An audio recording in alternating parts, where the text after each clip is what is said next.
You're back there? What's going on? Hey, everybody. Welcome to tonight's Late Night Happy Hour. Brian Kamenetzky and Andy Kamenetzky coming to you. It's Wednesday night, right, Andy? Yes, it is. So. Yes, it is. And got a great interview for you that we taped earlier today with Alex Kennedy of basketballnews.com. Just a wealth of NBA knowledge. We cover a ton of ground, including we talk a little bit about the Western Conference contenders and the Utah Jazz. The Jazz, we talked about this, I think, yesterday even, where I'm still not totally sold as them against a matchup against the Lakers, Andy, but they beat the Clippers again tonight, so they won again. It's 20 of 21, 18 of which have come now by double digits. They're like real close to making me a believer. Like we talked about before, and I don't remember who it was with on a recent late night happy hour. For me, it's not that I don't think they're legitimately good. I think they're a really good team. Both of us actually thought they'd be really good last year as well. I just don't think in terms of the idea of how far they can go, I don't think they match up well against the Lakers. Yeah, I think that's it. That doesn't make them not a legitimately good team. It makes them a team that I think doesn't match up well against the consensus favorite, the defending champions. Yeah, but they're really good. They are. It's just it's at some point it's one of those things where it's like, okay, and look, the Clippers didn't have anyone. I mean, it was no PG, no Kawhi, no Batum. And okay, and so that makes a difference and all that. But like when you win 18 games out of 21 by double digits in the NBA, you are kicking the crap out of people. Well, I mean, look, there's also too, before we get to Alex, there's also often this false dichotomy that gets created where, believing in a team or believing they're for real can only exist if you think that they can beat everybody. That's like true. There are a lot of teams that are for real, but only one ends up winning the whole thing. Like I can think Utah is really good. Or, what if I said Utah would go 7 games with the Lakers in the Western Conference Finals, but I'd put my money on the Lakers? Does that mean I don't believe in the Jazz as a good team? 100% makes you a hater. I'm just saying. I mean, this is the dumbass world that we live in. Yeah. I mean, Eric 21069 says the Jazz always start out great and then fade. It happens. Certainly, they've been known to not win at all. Yeah, every year. I was going to say they've been known to not do that just in the time that they've been in existence. Right, but Peyton Manning couldn't win the big game until he did, and so the teams, at some point, every team has that that year that they win, and this I'm really looking forward now. I realize with no AD. Next Wednesday, a week from tonight, changes significantly, but I'm still looking forward to that game just to see what it looks like with the Jazz in person. Anyway, so we will also discuss before we're done, I think, birthdays. Everybody's been making a big deal out of this. It's both Jim Brown and Michael Jordan's birthday. So if you're a February 17th, I think, birthday, you got some good company. People seem to like that. And we will reveal who the coolest and worst people are that are on our birthdays after our interview with Alex. But we spoke earlier to Alex Kennedy. It was a really a great interview, and I'm just pulling it up right now, and I'm doing that, and I go to this thing here and started off by asking him. There it is. Started off. No, I had to make sure I find. Well, it's a hell of a tease you did. I know. We really tried to create a driveway moment for people. Started off by asking him just about the Lakers and life without AD. But we'll start in LA because the Lakers played on Tuesday. 3-day weekends really screw me up. They played on Tuesday in Minnesota, the first of presumably at least 9 games without Anthony Davis. They won. They beat the Timberwolves. The part that we're trying to figure out that I think is most relevant is what these games represent for the Lakers big picture, because obviously they're not necessarily they're not the same team without Anthony Davis. If he's not healthy, that's a whole other conversation. What are you looking for when the Lakers play without AD? I think the biggest thing is just trying to get everyone acclimated still. They've done a really good job of that. And this year is so weird for any team that's trying to get players on the same page. There's very limited practice time. That's one thing that a lot of players have kind of complained about. There's really not much time to practice. And then even just like hanging out off the floor. Usually guys are bonding and going out to dinner and hanging out at each other's houses and all that kind of stuff. That stuff can't happen either because of COVID and everything, all the rules. So it's a weird year trying to get everyone acclimated. So I think if you're the Lakers, for whatever reason, the Lakers have been able to last year we saw it in the first part of the season, despite getting so many new players and focal points even, they had no adjustment period where they were struggling. They were 24-3. I mean, they were able to play well right away. This year we're seeing it too. So many teams are struggling kind of out of the gate and trying to get everyone on the same page. The Lakers have been excellent, second best record in the West, despite having these new pieces. So I think just getting everyone on the same page. We all know this Lakers team, their goal is to win a championship. So I do think when we've seen this Lakers team throughout the season, they almost seem like they're going at like 80%. It doesn't feel like they're, really at 100%. We see LeBron James's minutes are the lowest of his career. Anthony Davis were his lowest since his rookie season, prior to the injury. Now we're here. They're going to be very conservative with him, which is the right move, obviously. Anytime you're talking about A, an Achilles, and then B, a team that has a larger goal like a championship, you're going to want to be conservative. So I think if you're the Lakers, you just want to, make sure that the new guys continue to get, experience together and continue to get acclimated. I think Schroeder, Harrell, I think these guys are all just going to get better as the season goes on, especially someone like Schroeder who needs to learn his teammates' tendencies and, gain experience alongside these guys. But yeah, I'm not too worried about them. I feel like they have a larger goal. So the fact that they're kind of coasting right now and are still playing this well is pretty incredible to see, honestly. You've talked a couple times now about the new guys on the team, and this is actually going to be a period where those guys have, I think, more of an enhanced role, enhanced responsibilities with AD out. We're getting close to about halfway through the season. What have been your impressions in terms of Schroeder, Harrell, Gasol, Matthews when it comes to fit with this team? Yeah, Schroeder's interesting. He's had some game early on. He was playing really well, and I was pretty impressed. I thought it would take him some more time to get acclimated. The problem with him has been consistency. There's some games where he's playing so well, then others where he's just really struggling out there. So, but I think we know what Schroeder is as a player. He was excellent last year, and he's really developed into a nice player. So I love the pickup in the offseason, and I think again as the season goes on, we'll see him just get better as he kind of learns his teammates' tendencies. For a point guard that's joining a new team, I feel like they have the hardest time of anyone just trying to do this without practices. You're kind of learning those things that you'd typically be learning in practices in games and making those mistakes, on a big stage versus in the practice facility. So I think that's one thing that we're seeing with him. With Montrezl Harrell, I've been impressed. I feel like you said, I think we all talked about it in the offseason, how the Lakers won the offseason. It was one of the biggest moves and everything like that. But I've been really impressed with his play. I think he's going to have to step up with Anthony Davis out. And he's going to get more minutes, obviously. So that's going to be big. But, that's why you make a move like this, the depth that they have. And the reason I think they've been able to kind of win so much despite having new pieces and be able to kind of skip that adjustment period that we talked about is just they're way more talented than most teams, and then their depth is really impressive. I think also one thing is the communication and the leadership.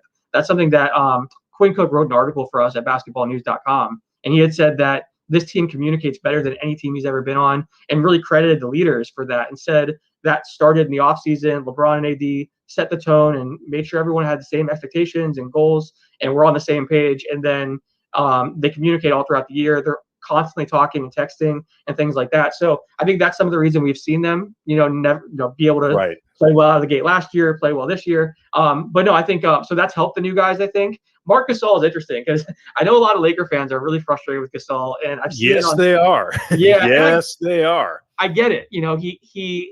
He's not the same player clearly that he was a few years ago, and the mobility's not there. I think with Gasol, though, it's interesting. I think what he brings to the table at this point in his career is just his basketball IQ. Like last year, I remember Zach Lowe was on his podcast, and he was talking about the Raptors defense, and he wanted to figure out which player on the Raptors was the most important to their defense. And he talked to a bunch of coaches from around the league, and they all said Gasol. And they said he's constantly calling out their team's plays. He's the quarterback. Like, he makes everyone around him better defensively. Now, part of that is because he was familiar with what Toronto was doing and, knew the scheme and knew all of his teammates' tendencies and strengths and weaknesses. He doesn't really have that this year. So, again, he's it doesn't help that he's not able to practice with these guys and bond with them more. So that's a problem. But I think at this point in his career, what he really brings is some of that same stuff that, we hear about, like LeBron, for example, where he's yelling out the other team's plays and just his knowledge and film study and all that. It's just, I get the Laker fans' frustration whenever you're watching him and he can barely move out there and you're just like, I understand the frustration, but I do think he can still impact the game and help the team, even despite the fact that he's not what he was physically. So I've been impressed. World's most intimidating traffic cone, Alex. That's what I call him. Yeah, and smartest too. Yeah. Yes. Yeah. He just part of it is too. Like when he goes out on the court, he looks like a guy who needs a better tailor. Like he's always tugging at his uniform to get the shorts to stay up. Like there's a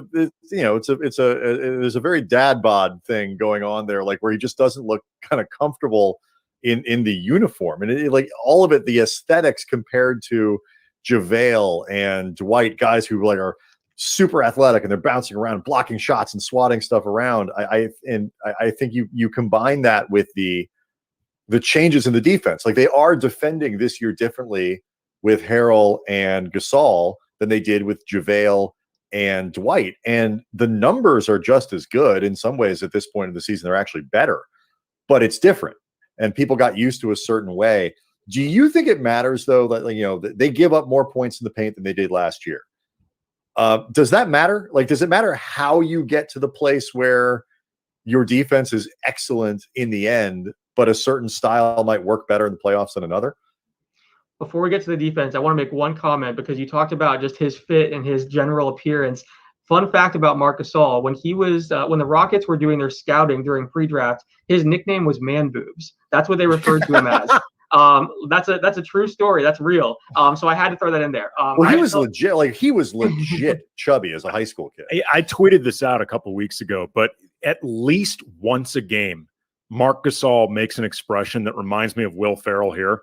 Like he always makes that face at some point, at least once per game. And like Will Ferrell in this movie, I think, has very Marc Gasol energy. That's amazing. I love the comparison. Energy. The Gasol brothers are two of the least photogenic players in the NBA. Like whenever we're editing pictures and trying to we have an article or a video or something like that, and we're trying to pull a picture, there's just so many shots of Mark and Pau making just crazy faces. So that's definitely accurate. I definitely agree with that. Isn't that a 30 Rock episode where they keep trying to take pictures of Liz Lemon? They all come out just horrifying because like there's nothing necessarily like wrong with the way that Pau and Mark look, but you're right, you can't find a photo of Pau on the court where it's not like it's insane. It's hilarious. I love it. I'm constantly laughing when I'm looking through those pictures. But no, to answer your question, I think it's very different. As you said, the Lakers defense is still number one in the league. And it's number one by a significant margin too. Like they're far ahead of everyone. So it's hard to critique it too much. But I do think that they're missing that shot blocking. And also Anthony Davis wasn't blocking as many shots this year prior to this injury. That was something, I don't know if it's him being less aggressive or if they're asking him to do something different or what it was, but his blocks are down as well. So between that and then losing Dwight and JaVale, I think, it's very different, like you said. And, Gasol is not a shot blocker. Montrez has never been a shot blocker. So that was actually one of the critiques of this Lakers offseason that we had talked about at Basketball News. Ton Thomas, who's former big man, he kept saying they shouldn't have let both of those guys go. Like he understood letting one or the other go, but he felt like one of them should have been re-signed. The Dwight situation was weird. We know that kind of went down in a weird way. All Dwight situations are weird. Definitionally. Yeah, I'm based in Orlando, so I've seen it all. I mean, there's a lot there. But yeah, I think they are missing some of that shot blocking. But yeah, I think they've made up for it in other ways. You know what would be a really interesting stat, and I have no idea if it's kept, and I would need an egghead much smarter than me to find this out, but the amount of points the Lakers prevent through drawing charges would be a fascinating stat because they lead the league. I believe they lead the league. I know they do. I know that they do. So, I mean, you can quantify it that way. Right. That would be great, though. I like that. Yeah. But like, especially because when you talk about lane protection for them as a team that lost JaVale McGee and Dwight Howard as lane protectors and lane deterrents, and Davis so far this year not being that guy to this point the same way he was last year, I think that would be a really interesting way of looking at it. No, that's a great point. And yeah, they have been very good when it comes to, drawing charges. And you almost have to, if you're not going to have a great shot blocker down low, then you have to make up for it other ways like that. So that's interesting though. I think that would be a great stat. I need to hit Nakai's Duncan up because he knows all the most random stats. I know you guys had him on, but Yeah, like he's great. he's the guy that like, you ask him anything and he's like has it in 3 seconds. So But Kai's is awesome. it does, like, that question of like, does it matter? Like, does the how matter? I mean, the Bucks got a lot of, and I'll butcher this explanation a little bit, but with the amount of perimeter shots that they give up or stuff like that, you're always giving up something. And I think these Lakers are a good experiment in how much does the how matter in the playoffs? Like, if you have a number that you can hit, is it less meaningful in the regular season in the same ways that James Harden's offensive brilliance has not meant as much in the playoffs for whatever reason? And that's the part that I haven't, obviously we won't know until we get there. They're not going to suddenly morph into a great shot blocking team, but that's the part that I haven't been able to figure out yet is whether the how matters. Yeah, I was going to say it really depends on, the playoffs. Obviously, it's one thing to compare regular season to regular season, but again, this team has bigger goals, winning a championship. So I would say no. I don't think that it matters as long as you're still playing, as well on that end, if not better. You can look at some of the numbers and they're actually better than last year. So yeah, I think that's where it's hard to argue against it. And I think everyone's had to adjust the scheme and everyone's roles changed a little bit. So I think you could say, it doesn't matter how it's done. But again, come playoff time, if it's easier to exploit the defense and now all of a sudden, that shot blocker that's missing is causing a ton of issues, then all of a sudden, things are different. It's one thing to do it in the regular season. It's another thing to continue that in the postseason. So yeah, I would say right now, how doesn't matter, but it really does depend on the playoffs. But do you guys feel like they should try to add a shot blocker? Because I know now I will say that's easier said than done, as we're seeing right now with like the Brooklyn Nets. But I know some Laker fans and some people in the media have said they should try to add someone, whether it's through a trade or a buyout. That's the thing. Is like who, and you would know this, but like Andy, do you know? I can't think of anybody out there because the JaVale is the one guy that people talk about that could get bought out in Cleveland. JaVale can't come back here unless he plays for another team first. Do you want to bring Dwayne Dedmon back in the league or something? Dedmon's like the only free agent available, and then there are some in the G League that like you could potentially like call up, but I don't think that would be the answer. You're not going to play that guy big minutes. So yeah, I've heard people saying that, and I don't think there's an easy fix out there, unfortunately, for the Lakers. Kyle O'Quinn would have been perfect. I continue to say this. He was a free agent for way too long. He should have been signed. He's been a good shot blocker in the minutes that he's played. It's always been pretty limited minutes, but he's been great when he's been given a chance. He just hasn't really been given a chance to play in his recent stints. He just signed in Turkey though pretty recently, so he's not available. But yeah, I just didn't know if there was someone out there that you guys had your eye on, but I don't think there's really an easy answer. Nobody jumps out at me. I mean, they've become, I think, much more of a weak side, a weak side shot blocking team. I mean, like, Kyle Kuzma, for example, has started to become really active along those lines. We see it with LeBron. You'll sometimes see it with a guy like Caruso.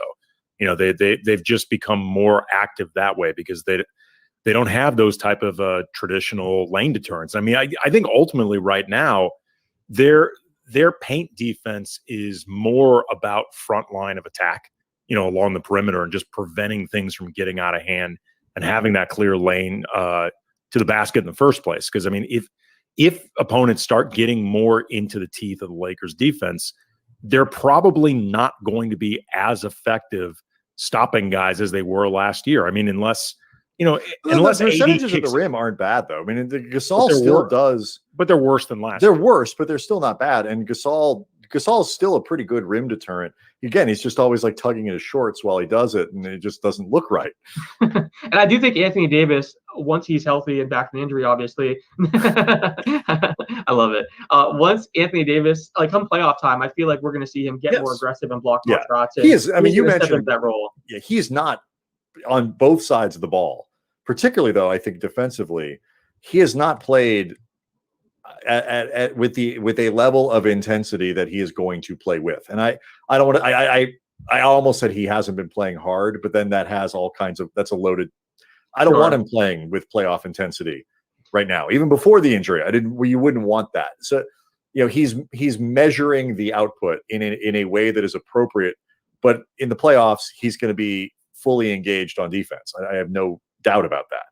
Yeah, he'll be engaged on defense, and I think he'll be more aggressive offensively as well. As you said, I have him on my fantasy team, so I've been watching him like every game and pulling my hair. Like, we want to see, I want to see those crazy stats. But I get it. I mean, the guy just played in his first. He had his first, deep postseason run, and then not only that, but then you give him the shortest offseason, in recent memory, and then there's no practice time. The schedule this year is so strange that you have a lot of back-to-backs. You have, times where guys are playing 5 games in 7 nights. Like, I get why he's coasting, like you were saying. You don't want him playing at a playoff intensity right now. So come playoff time, especially if they're going to be conservative with him coming back from the injury, he's going to be able to rest and make sure he's 100%. You'd imagine come playoff time, you'd get that Anthony Davis that you want to see on both ends.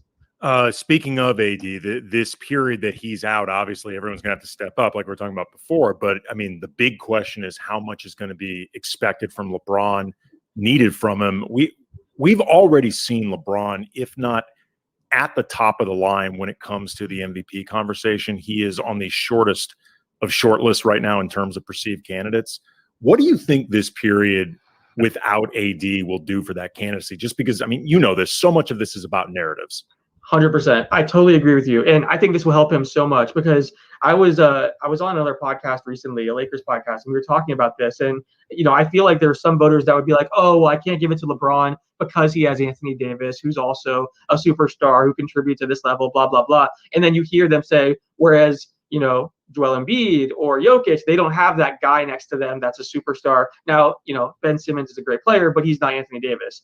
So I think some voters having Anthony Davis alongside him may have actually hurt LeBron in their minds. Now he's playing out of his mind. He's playing ridiculous. And Embiid and Jokic are playing too, great basketball too. Don't get me wrong. But the fact that they're, quote unquote, carrying their team and doing it alone, for some voters, that puts them number 1, number 2 for them. I think the fact that LeBron's now going to have to carry this team, and we all know LeBron's a valued organization. He should really be, if not MVP, at least in the top 2 every year, just based on what he brings on the floor, off the floor, physically, mentally, just everything. He's incredible. But I think this actually will help him because, like you said, so much of it is narrative. And I do think that in recent years, we've seen voters move away a little bit from narrative-based voting, which has been good to see because, 10 years ago, it was almost exclusively based on narratives. Now, you see a lot of these people actually looking into the film, analytics, some of those things. And you even see on social media a bit, people get shamed or attacked if they're,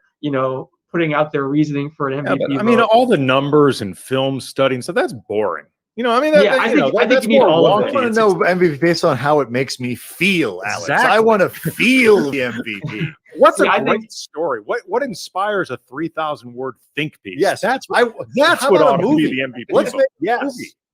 Yeah, no one's making a movie about their analytics and how well. I agree with you, the true shooting percentage and all that. But I think it's it's one tool in the toolbox. I think you have to look at all of it. You have to look at narrative. You have to look at obviously the analytics. You have to look at the production. You have to look at the wins. You have to look at the supporting cast.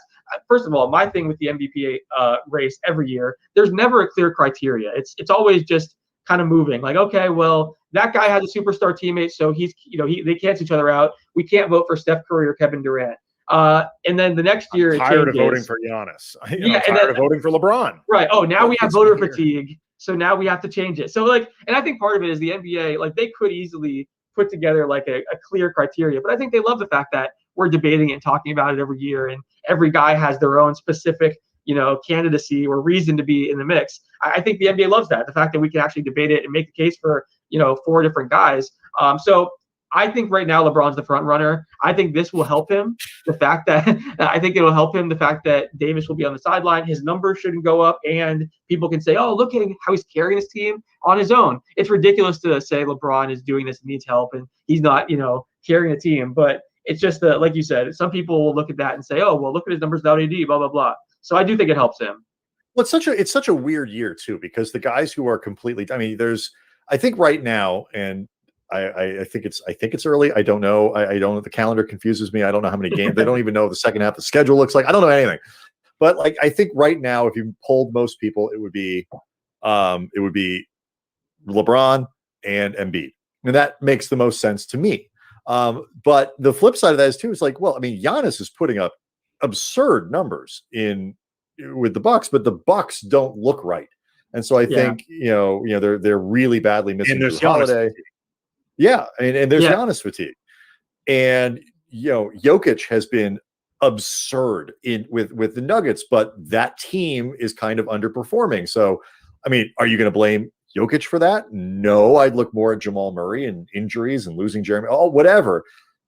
To your point about having weird criteria, but like this touches a little bit on what you were saying before about some of these new guys too. It's like this stretch, if LeBron has to carry the team and play at an MVP level and do just all kinds of crazy stuff to keep the Lakers winning games, my worry would be that it actually could hurt the Lakers down the road. I'd love for this stretch where the Lakers just suddenly cruise for no reason. LeBron doesn't bolster his MVP candidate. Embiid wins and LeBron has more energy in the playoffs. See, that's the thing that I was talking about this with a friend the other day. I feel like if you ask LeBron, like, how much does LeBron really want this MVP award? Because we're all talking about it and saying he should be getting more love. He's clearly the favorite, blah, blah, blah. If you're LeBron and he's already talked about, how frustrated he was with a short off season and now not being able to have the All-Star break, depending on what happens with that, but not having those 5 days off and all of that. I wonder if LeBron just like, I don't really care about the award. I just want to be 100%. I think he 100% cares. Yeah, see, it's a legacy thing. I think you're, Alex, I think you are 100% correct about LeBron recognizing, the pragmatic reasons that he shouldn't care about it, with everything leading up to this season and the mileage and his legacy already being cemented and just wanting another championship. But LeBron forgets nothing. Yeah, and among the things he seems to always remember is the people that won X instead of me. That's a great point. Yeah, and we've seen in the past he's used that as motivation. So he definitely does care about it. In past years we've seen. It's very possible he cares about this one, especially because this might be his last one. I mean, you can make the argument that I'm not being critical of him for caring or saying that he's narcissistic.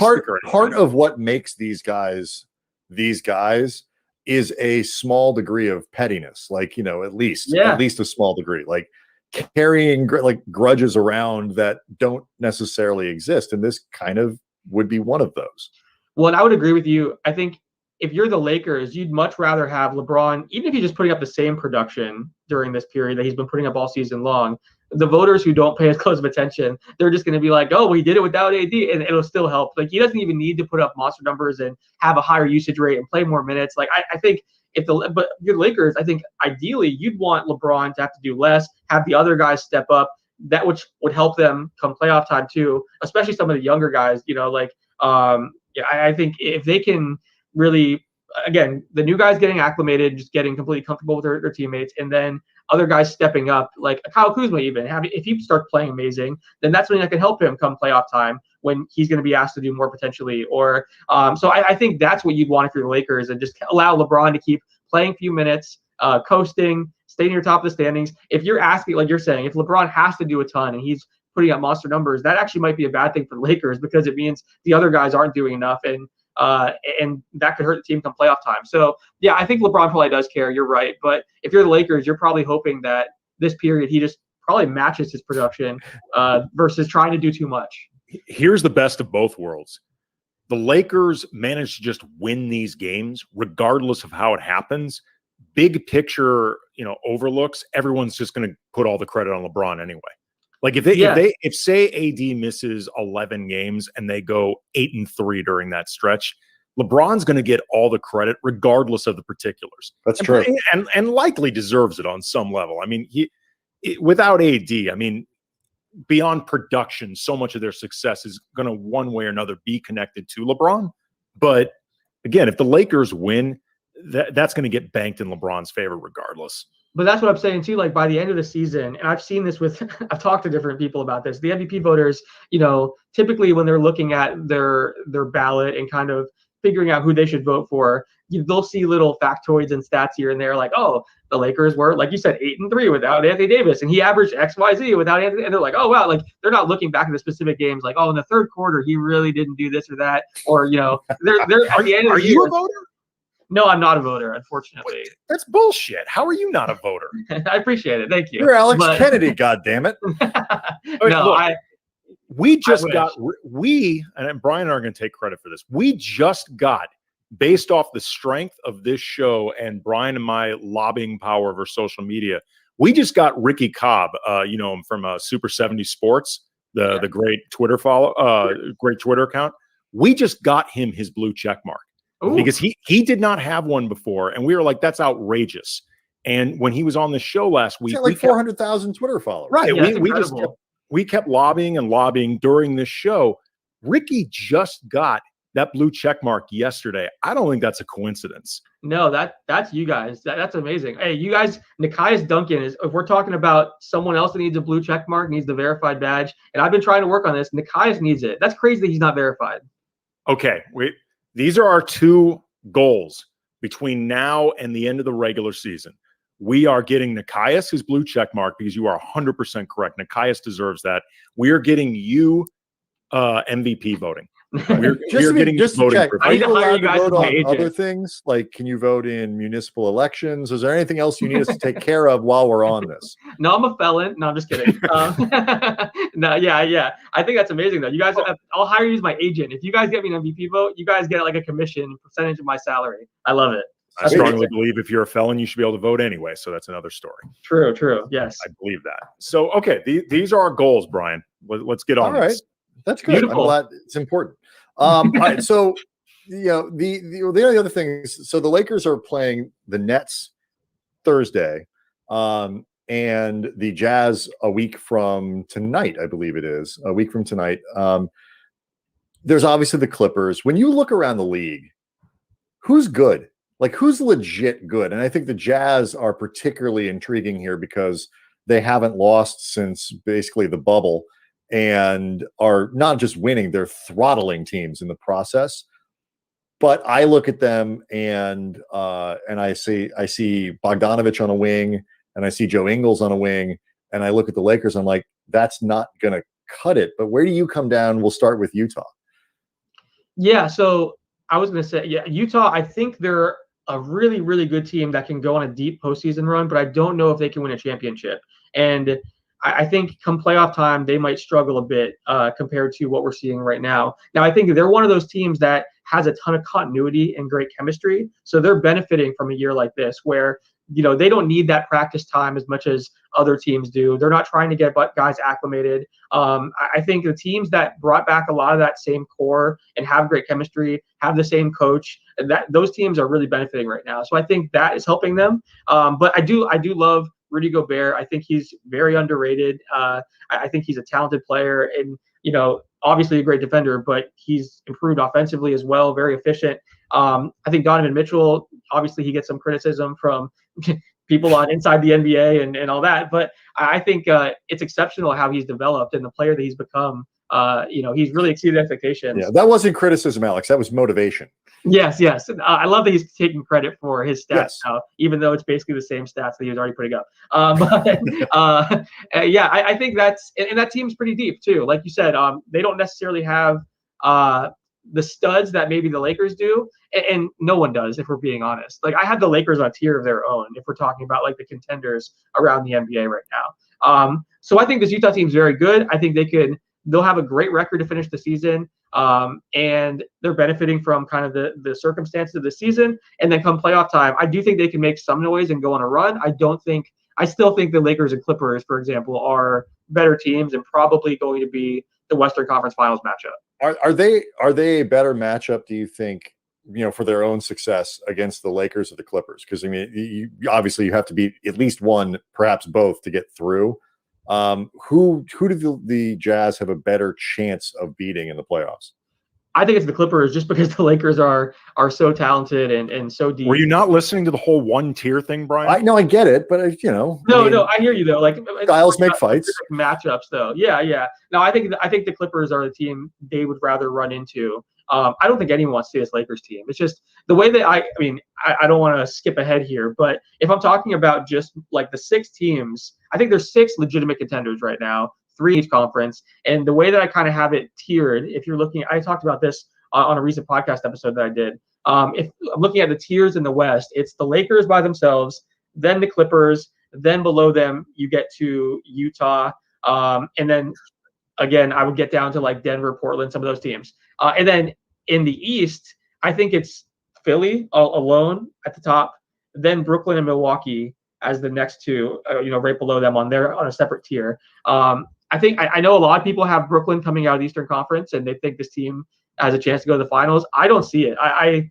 really don't. I think okay. Let's have this talk, because you are now like we judge our guests basically at this point based on what they think of the Brooklyn Nets, and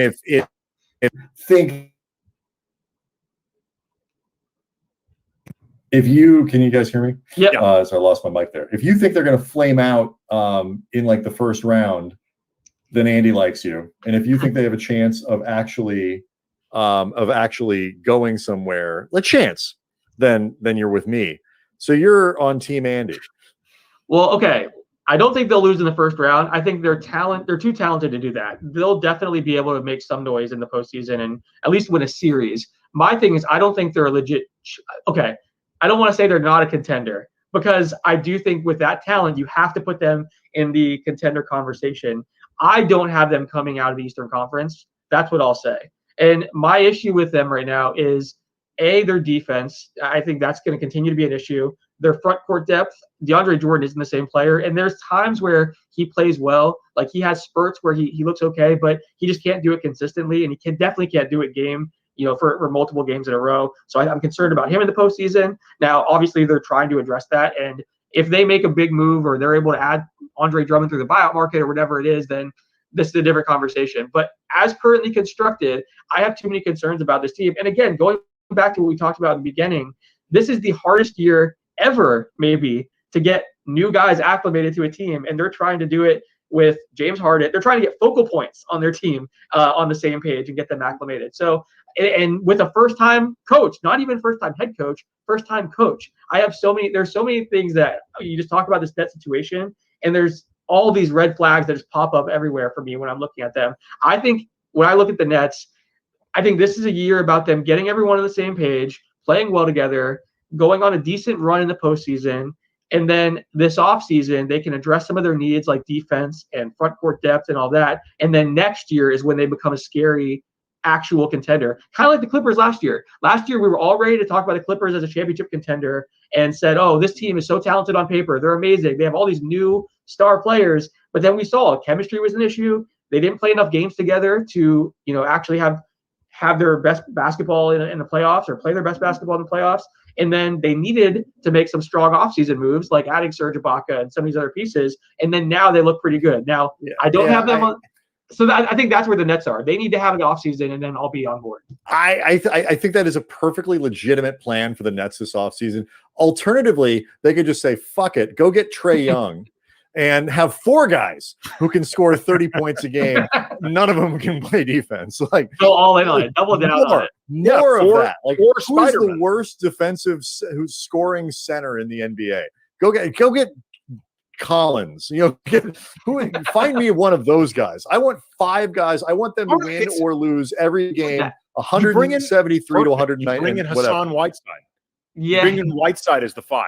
You're describing Mike D'Antoni's dream, by the way. No, it is. Those 3. That's Mike D'Antoni's dream. Name me a 5 in the league who can put up more points without doing any defense whatsoever than Hassan Whiteside. Well, performative defense. He does block a lot of shots. I want somebody who can. I want a legit 28 point a game scorer as a center who just cannot play defense. I think it's Whiteside. I think it's he's not good enough for me offensively. Drummond, I need a better player offensively. Like Drummond, okay, or like an Enes Kanter, but he's not like a star. Oh, Enes Kanter's good. He wouldn't be like a star. Like you want star power though. What about Vucevic? Is he passive? Is he too passable now defensively? He's passable defensively, but he definitely. I mean, his strength is offense, and it's funny because there's Nets fans that actually brought him up, and they're like, "Why don't we just go get Vuce?" And it's like Orlando's not trading him for nothing, obviously. But I feel like Vucevic for these purposes is too good of a defender. Like I think he's overqualified. Yeah, I agree. He's gotten better. We need someone. No, but then you can point to him as your anchor, and that really reinforces how bad the other guys are. Like I think they should just YOLO this thing out to the point, like I said, where they either win or lose every game 173 to 168. That would be Like, so I'm here for fun. that. No, I think that'd be a lot of fun. That's pretty amazing. It sucks because like I know they didn't want to trade Jared Allen, but they almost had to. The second that Philly was willing to include Ben Simmons in their package, then all of a sudden it became a bidding war, and there was no way they were going to land James Harden without trading Allen. And I mean, Right. if you have a chance to get that big three, you do it. You can't just pass on that. So, but I don't know. I think it's going to take time for this group to come together. That's my concern. Real quick, but so what is the threshold, Andy? Before you ask yours, what is the threshold for good defensively that they have to cross? Is it merely bad? Do they have to get to average? Can they, like, how good do they have to be defensively before that offense can be good enough to carry them through? That's an excellent question. I want to see where they are right now in the league, because I think if they're passable defensively, I'm not saying they need to become a defensive team. I don't think that's ever going to happen with the players that they have. If they're like right now, for example, they're 25th in the league defensively, and it's even worse if you look at just the span since the Harden trade. So it's 25th, and it's even worse if you look at the most. Oh my god! If they can get into like the teens there, I feel much better about them as a contender. So that's where I'm coming from. I just think and we saw they brought in Andre Roberson. They brought in Iman Shumpert. Like, they're trying to bring in defensive specialists and defensive. I saw a face. I'm not saying they're going to fix the problems, to be clear. Do they bring Shumpert in a time machine or just Shumpert? Yeah, that's a good point. I think I will say it is easier to find defensive specialists than it is anything else really when it comes on the trade market and things like that. So, and then the buyout, we never know who's going to become available in the buyout market. Like this time last year, people weren't talking about Markieff Morris or Reggie Jackson or some of these guys that ended up becoming available. So that'll be interesting to see kind of who pops up, because I mean, if you have a chance to go play with that big three and compete for a championship, they're in a big market. Like, they have a really compelling pitch to free agents. And it's kind of the same thing like the Lakers last year. Like, whenever they were talking to players that were bought out, it's like, hey, you can come to a big market, come to LA, you're on national TV all the time. If you play well, you're going to hit free agency and have your stock up, and you can try to compete for a championship. Like, it's a really compelling pitch. So we'll see who they can add. But my concern, if they can get to the teens, I'll feel a little bit better. Oh, yeah, you mentioned the buyout market, and I want to get to that in a second with Andre Drummond and maybe Blake Griffin and, just trade deadline / potential buyout guys. But before we get there, you had talked about teams, this being so difficult in terms of new faces or new coaches, and, like the Nets being the avatar for that. The Sixers have a new coach and a few pretty prominent new pieces, and they've been really good this year. From your perspective, beyond just Embiid playing really well, what do you think is working so well for Philly? I think for the first time they've put more shooters around Ben Simmons and Joel Embiid. And I never understood why in the past they didn't bring in more shooters, but we saw them bring in Seth Curry and Danny Green, and I think that's helped a lot as far as spacing.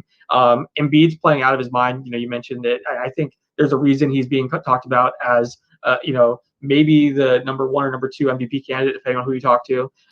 And he's doing it on both ends too. He's just been so dominant. Simmons has been phenomenal on defense, and he's still, facilitating the ball well, doing a lot of things except for scoring and shooting. And then Tobias Harris, for whatever reason, Tobias plays his best basketball under Doc Rivers. I don't know why. I don't know what Doc does differently than other coaches or what it is, but he plays so much better under Doc. So I don't know. I mean, we'll see if he comes back down to earth, but he's been a huge reason for their success early on. And then, this team is just pretty deep too. I mean, and I think we saw in the beginning of the year, they were playing even better. Like when Seth Curry, before he had COVID and some injury issues, he was playing excellent basketball. And I know he's had some issues with conditioning and trying to get back into shape.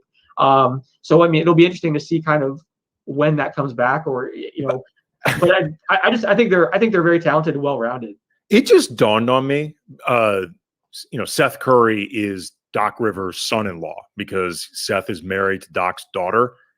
Forget in NBA history, there's never been any other, I would think, occasion where a coach has coached both his son, in this case Austin Rivers, and his son-in-law. That has never happened, I would assume, in sports. Well, and Paul George dated his daughter too, but then broke up with her. Like, for whatever reason, Doc has all these connections to players that it's interesting. Like, family Like that's never going to happen again, right? No, that's crazy. It's really interesting. It requires a very, very specific set of circumstances. There's no doubt. And also, I mean, a certain amount of delicacy. Like that's not going to be for everybody. Like the idea of coaching your son, coaching your daughter's husband. Like there's going to be a lot of coaches who would be like, I don't want any part of that. Nothing's more awkward than coaching the guy who broke up with your daughter. That's what I was going to say. Like you need some boundaries, and that's really tough. That's an interesting one. I want to say Paul George and Seth Curry had some kind of like back and forth earlier this season, and like it was definitely like personal and like but yeah, that's very, very awkward. Hopefully Seth and his daughter stay together, because that would be very uncomfortable. Yes, it would. So you though think, I mean, I to me, you look at it like there's all the stuff you mentioned, and it's sort of the year that Embiid has actually done the things that he's talked about doing in terms of being a frontline player and an elite guy, and just doing the things that actually you have to do to get there. They're good enough, you think, both to come out of the East and beat somebody coming out of the West? I don't know if they're good enough to beat the team coming out of the West, but I think they're good enough to come out of the East. Again, I have my concerns about the Nets. With the Milwaukee Bucks, I think they're better than they're showing right now. I think right now they're one of those teams that is struggling to get guys acclimated, like we talked about. Drew Holiday is a big piece for them, so they're trying to get everyone on the same page. And I think they've been pretty open about the fact that they're adjusting some things and, tweaking how they're kind of doing things. The question for Milwaukee is, come playoff time, is Budenholzer willing to make adjustments in the playoffs? And, because that's been the big issue. It seems like once you figure out Milwaukee, they just don't change anything. And it's been pretty easy for teams to take advantage of them. So I think that's kind of the question there. So yeah, Philly's right now my favorite to come out of the East, but I think I have them a notch below the Lakers. And even if like the Clippers were to surprise everyone and come out of the West, I would have them below the Clippers too, just based on kind of what we've seen. But I do think they're legitimate in terms of being able to, get to the finals. I think Embiid can keep this up. I think, again, Seth Curry can get back to the level he was playing at the beginning of the year. And yeah, I mean, their best basketball could be ahead of them, because again, they are one of those teams that are getting guys on the same page. For whatever reason, they haven't had the same early struggles that other teams have had. I don't know if I think it helps that their focal points, like, in their core, has kind of been the same. But yeah, I think they're legitimate. I like this team a lot. Okay, so there's been a lot of scuttlebutt lately, both in trade rumors and also Draymond Green's reaction about Andre Drummond, his situation with Cleveland, basically being told you're not going to play until we can find either a trade partner or I guess perhaps buy you out. The same thing going on with Blake Griffin in Detroit. Blake's situation is a little more specific and I think a little more complicated, just because he's got another year on top of his deal, his current year, I should say. With Andre Drummond, do you think that there are any teams in the league that actually would be like that hell bent on getting him, that they wouldn't risk him ending up on the buyout market and make what could be a difficult deal to pull off with his salary? I would be surprised. I will say, I don't think it's going to take a lot to acquire him. Remember, Cleveland got him for free, basically. They traded Brandon Knight, John Henson, and a future second rounder. So I think people hear, Andre Drummond, former All-Star, and some fans think it's going to take some big offer. But I think if you're Cleveland, they just want to get something back in return for Drummond. So it's going to be tough to make the salaries match. I think he's making $28.7 million. Yeah. So that's where it becomes difficult. We did an article yesterday. Spencer Davies wrote about possible destinations for Drummond that makes sense. And there are some that you could potentially see, like maybe if a Sacramento for some reason is like, hey, we want to bring him in and, try to make a playoff push, or, the Knicks, if they're like, hey, we got Derrick Rose, let's get another veteran. We could maybe re-sign him. We'll have his bird rights in the offseason. Maybe those are some situations that make sense. The Knicks have $15 million of cap space, which helps. They wouldn't have to make the salaries match. So there are some situations where you could see it. But yeah, that salary, I mean, my thing is Drummond, while he played pretty well in the beginning of the year and his effort on defense was good, he was, blocking shots, he was getting a lot of deflections, he was rebounding well. His effort just, it's really inconsistent. And I think he's viewed as one of those guys that put up monster numbers on just losing teams, and it doesn't really translate to success. So I think that's where you have a hard time, I think, when you're talking about finding a destination for him, because I think other teams would say, okay, well, we're not going to give up a whole lot to get him, especially if we can just A, sign him in the buyout market, or B, sign him in the offseason. So I think it's going to be tough for them to find something. But if it's just like a couple contracts and maybe one of the guys is a young guy, maybe all of a sudden that's the kind of move. Because one thing that Spencer reported in that article, and he was talking to some league sources, Cleveland just wants to get something. They don't expect a lot. Right. And I guess their whole thing is they want to get Jared Allen more minutes. They don't want to split minutes between the two guys. So that's a big reason why they sent him home. They're very focused on Allen being their center of the future. So it's more just what can we get, and they might just take the best of the crappy offers that they receive. So that makes it a little bit easier. What do you think this trade market's going to look like? Because it is a bizarre season, just with between COVID and the protocols and the vagaries of the schedule, and then you start factoring in the unknown economics of the NBA going forward. How do you think all of this is going to impact, whether it's the buyout market, the trade market, and how much the contending teams do to improve themselves? Because the flip side is there are a lot of teams that can probably squint a little bit and say, like, oh, you know what, if the Lakers get the wrong injury at the wrong time, this whole thing is wide open. That's the key. I think the parity around the league right now, the fact that you have so many teams that still feel like they're in it, either A, as a legitimate contender, or B, as a playoff team. I think you have a lot of teams that feel like, hey, we're one piece away, or we should be a buyer because we can go and make a run. It's a really weird year. If you look at like the standings, there's not a big difference between the teams at the top and some of the teams that are in the middle or even toward the bottom of the pack. I mean, there's a lot of teams that are kind of bunched together. So, again, there's a lot of teams I think that feel like they can make a move and potentially help their chance of contending, or, maybe it helps them make a deep playoff run or just fight for the 8th seed. So I think you have a lot of buyers right now. There haven't been a lot of teams that we're hearing as sellers. Usually, we hear about the Pelicans making JJ Redick and Lonzo Ball and some of these guys available. We hear about the Thunder. They're obviously always looking for picks. Sam Presti's hoarding his draft picks and young players. And obviously Al Horford is not in their long-term plans. And George Hill, someone like that.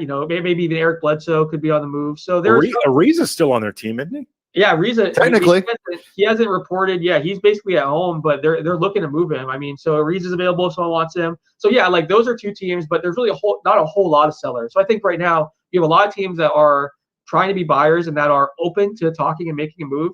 Now and I think the other thing that helps too, anytime you have a team that is just a potential dynasty super team that everyone expects to win it all, like when the Warriors were assembled, you didn't see a lot of teams make that one last piece move where they're like, oh, we can make a run. But while the Lakers are kind of viewed as the favorite and the front runner this year, there's not that super team that it just feels inevitable that they're going to win. So I think that actually helps too. In years like that, you tend to see more trades, and especially among like the contenders. So I think we'll see more buyers. But again, like I do think the fact that the COVID rules and this schedule and these circumstances of the season has to factor in. Like these teams have seen how hard it is to get guys acclimated. So you have to imagine they would think, hey, we probably don't want to make too many moves and have too many new pieces on our team, because then, you're trying to get multiple more guys acclimated before, in a shorter period of time before the playoffs. So I think that does factor in, but I just think the way the standings are kind of shaking out right now, you have a lot of teams feel like they're still in it or can make a run.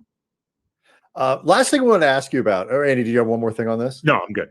The last thing I wanted to ask you about, Woj had a report Wednesday that talked about players not necessarily wanting to be, kind of the front-facing picture for vaccinations, and there are all kinds of reasons that go into it.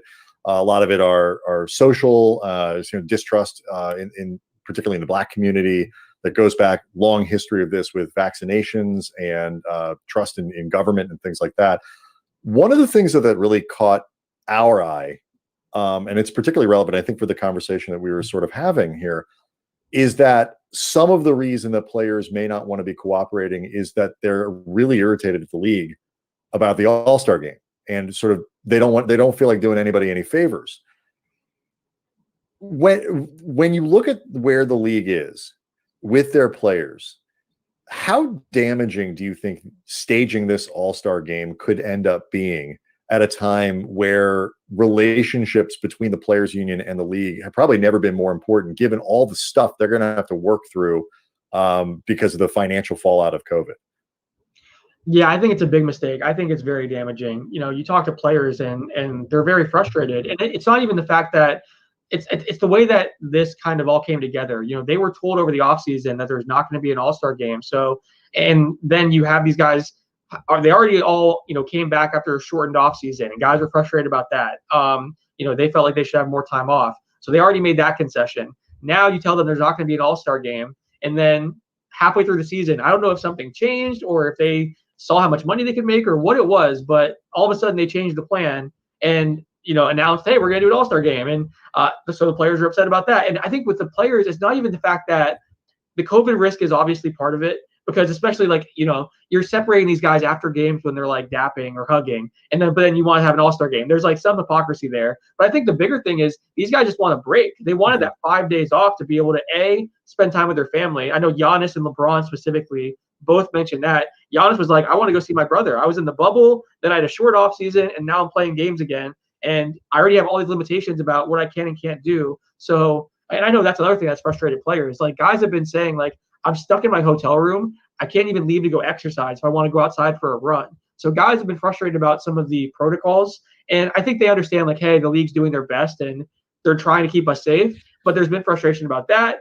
Now you have the hypocrisy with the All-Star game. You have no break, which guys were really kind of banking on. And I think also, I'm curious to see if the NBA could maybe help the situation by talking to the players and saying, if guys want to opt out, they can. And we can still do an All-Star game. Maybe you don't have Giannis or LeBron or some of the biggest stars there, but you still have some star players and you can showcase them.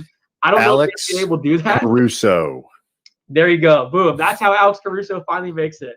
And then I think that could actually help a little bit, where the guys who want to be there, like, is there some guys like Colin Sexton, De'Aaron Fox, they came out and they were like, I'll play. I'm down to do it. Like, they seem okay. Well, Fox said he would play because he don't want to get fined. Well, I thought Fox said it was stupid at first, but then I think his most recent comment, didn't he walk it back and said he'd be honored to play or something like that? I don't know. Maybe Fox may not be a good example, but Colin Sexton was like all about it and was like, if I get picked, I'm definitely there. That's a once-in-a-lifetime opportunity. So there's going to be certain guys that are down to do it. So, I mean, if they allow guys to opt out, because I was looking at the rules the other day. I believe in the CBA, it says if you're selected to the All-Star game, you have to participate. And the only way that you can get out of it is if you have the commissioner's exemption, and where they basically say you can skip it, or you have an injury that is verified by like a third party. Like, they can have a third party, doctor examine you. So I don't know. I mean, maybe that's the thing they could do, where they can let certain guys opt out and certain guys. Dr. Maverick Carter example on James. Yes. His ankle was slightly tweaked, and he would not be able to play in the All-Star game.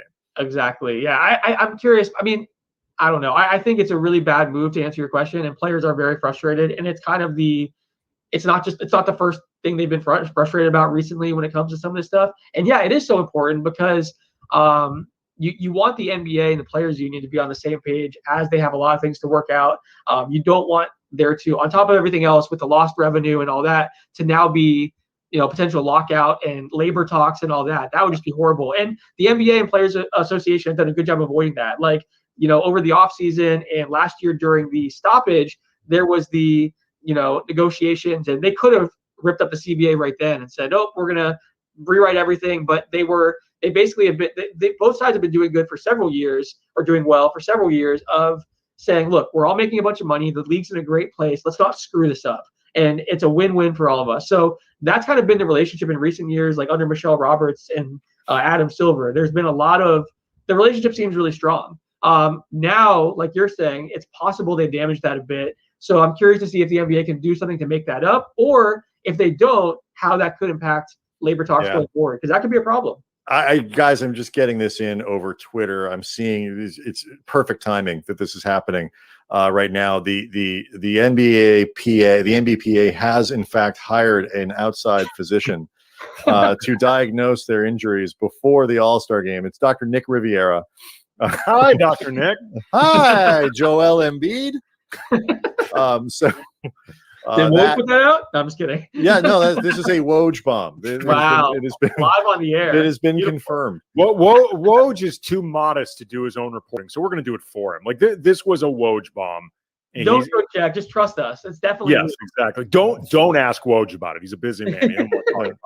I mean, you can tell though, before we let you go, Alex. Just like the the reaction of the players most likely to end up playing in this game, like I would assume that, this stuff gets collectively bargained and stuff like that as you go along.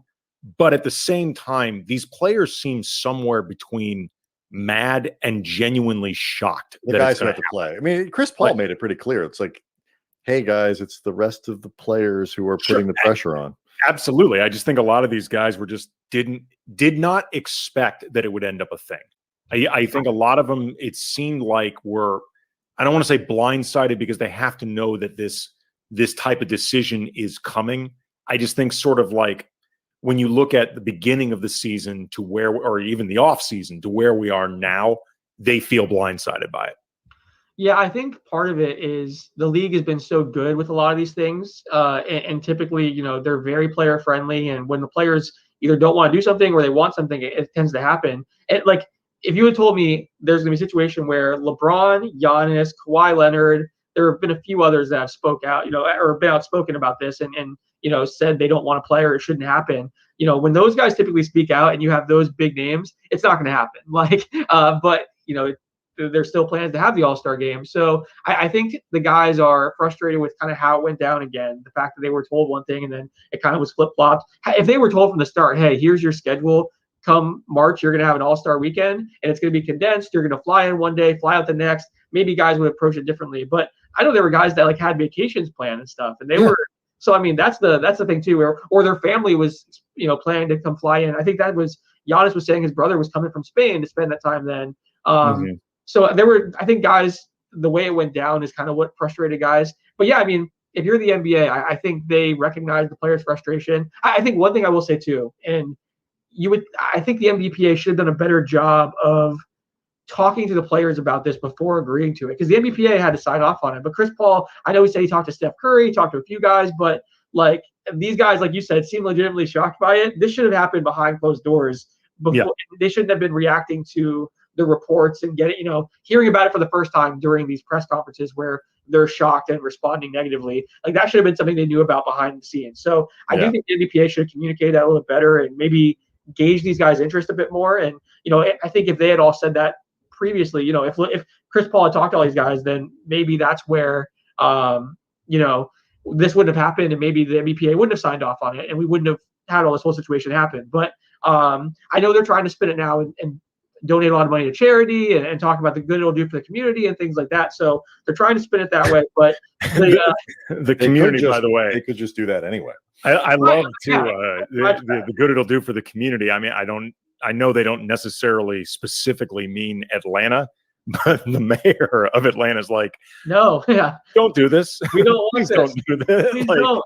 Yeah, it's help a the community some way else, please. Right. It's a messy situation. It's not even going to be like it's gonna be the worst game ever. Nobody's gonna want to play. No one wants to be there. They're gonna try. I'm sure the guys will be asking like to the coaching staff, like, "Hey, just don't play me much, or don't play me at all." And they're gonna have the 3-point.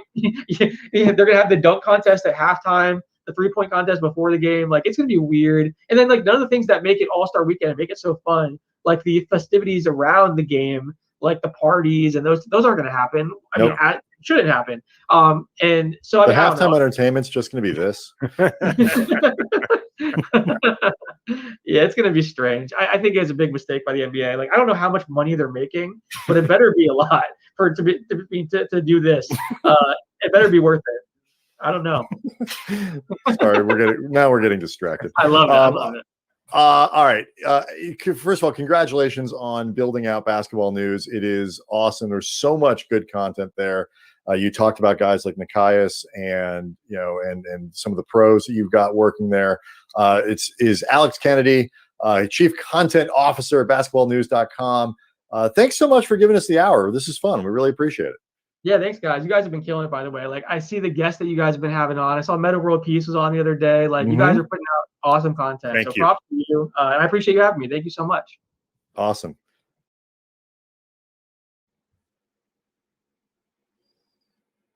Unmute yourself. You got to unmute. I know. I'm looking for the right box. Yeah,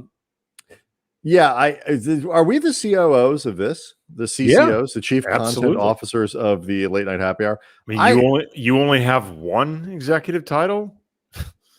I don't know. When was the last time I got promoted? All right, peon. I think this is delightful. This is probably the best thing that's happened to the show. This movie made John Travolta literally unemployable for like 4 years. Like and John Travolta has had a lot of like really big bombs, and even those bombs did not make him unemployable. Like, I mean, this was, less than 10 years after Saturday Night Fever, and like it was like 5 years after Grease or 7 years after Grease. And it made him, seriously, he could not get work because of that. Perfect. With Jamie Lee Curtis. So before we go, I do think this All-Star game thing is fascinating, just because the NBA, even when they do things that people would think to be the quote unquote wrong thing, they tend to do it in a way that doesn't at the very least gets things out of the news cycle relatively quickly. We had this, the anthem controversy was, something that, didn't, it was an unpopular decision in a lot of ways. It was controversial, but it was also out of the news cycle quickly. Like, they got rid of it. This All-Star thing, it's rare to see the NBA step in it in the way that they have, where the players are just going to keep complaining about it until it happens. It's another, 3 weeks until the break? Well, I mean, it's just, there's no pragmatic reason to be having this thing other than the money. And I mean, I'm not saying the money doesn't matter, but there's no reason you can really rationalize doing this other than just the money. Like, you can rationalize having an NBA season beyond the money, in the sense that, like, there's the hopes of a season's worth of incredible memories and moments, and then you eventually go into the playoffs and get a championship, and everybody's excited about that. And the players are excited to be there. Even with everything going on this season, nobody wants to be doing this thing. Nobody involved will want to do it. I guarantee none of the staffs involved, anything like that, is going to want to do this thing. The only people that want this are the league and the accountants, and that's it. And when you take into account the context of rank and file NBA players who aren't going to talk about it out loud. Sure, but yeah, I mean, I'm sure there are going to be some that, because it's their revenue that they're really preserving. Absolutely, you're correct, and I've said that before. That the 97% of the league was like, sure, ain't going to be any. Hey, LeBron, business. I think you should go play that All-Star game, says James Ennis III. But I think part of the reason it hasn't gone away is because it's so difficult to explain away if you're the league. Like, it looks like a shameless money grab. Yeah. I mean, Dr. Buss asked the question, how much revenue this one generate? I think it's less of a question of how much revenue generates as opposed to how much they lose by not staging it. Right. Like, there's you owe your media partners money if you don't actually put on the product. And I think that's really what it's more of a preservation thing. But whether you're adding money or subtracting money from the pot, it's functionally the same. Last thing before we go, I took the liberty. Everybody's been making a big deal. It's Michael Jordan's 58th birthday, but it's also Jim Brown's birthday. And everybody's been like trying to point out, like, wow, if you're born on February 17th, you have 2 awesome birthdays. I took the liberty, Andy, of looking up some of the people born on your birthday, April 6th. I've already got my own list. I went to Wikipedia. Very good. So who are your favorites? My top 5 in no particular order, but of my birthday, in terms of just thinking about either coolest to me or just iconic, whatever. Jerry Mulligan, the jazz great, great saxophone player. Merle Haggard. Yes. That man lived. Billy D. Williams. Oh, I'm surprised. Yeah. See, if you were doing it in order of awesomeness, Billy D would have been number 1. No, I said I'm going in no particular order. Billy D. Williams, Paul Rudd. Yes. Good one. And Frank Black, or Black Francis, however you want to call him, the singer to the Pixies. Those are my top 5. Honorable mentions were Barry Levinson, the director of Diner and Rain Man, Wag the Dog, Marilu Henner of Taxi fame, and Zach Braff from Scrubs. Those were my best that I noted. Yeah, I don't know if my day is quite as good. I have Hall of Fame coach Larry Brown. Melissa Leo, who's an excellent actress. Larry Brown hasn't chosen a new birthday at any point. No. Like he hasn't left his birthday and gone on to a different birthday.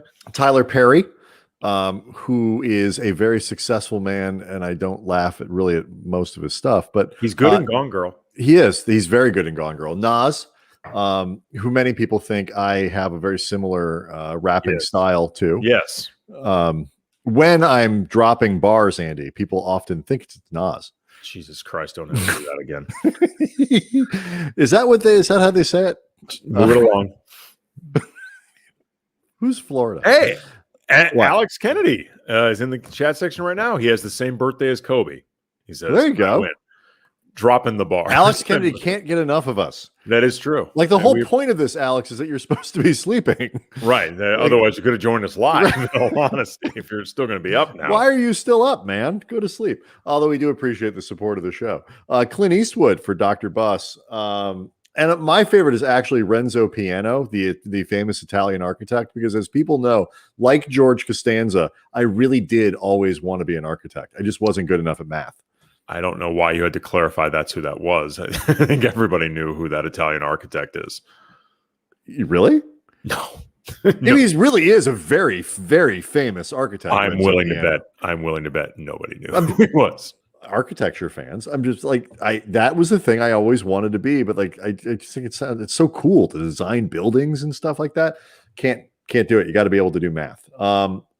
So yeah, anyway, thanks to Alex Kennedy for joining us tonight. Seriously, thank you, Alex, since you're watching literally right now joining us tonight. So thank you again for that. Check out all the stuff at basketballnews.com. Great lineup of dudes and putting out just great content podcasts. I think you said they have 12 different podcasts. Something like that. And all kinds of great written content as well. Tomorrow, Andy and I will be breaking down the Lakers versus the Nets. That'll be a lot of fun. Take a lot of your questions and, see who pops through the chat. Friday, George Sedano is going to join us. And tentatively next week, Monday, scheduled to talk to Kavitha Davidson and Jessica Luther about their book about fandom in the modern age. It's a really, really interesting read. Lots of great stuff lined up for next week as well. Please sign up for the podcast on iTunes, Late Night Happy Hour. And you can also subscribe to our YouTube channel as well. And we'll see everybody tomorrow night. Danke, Niederland.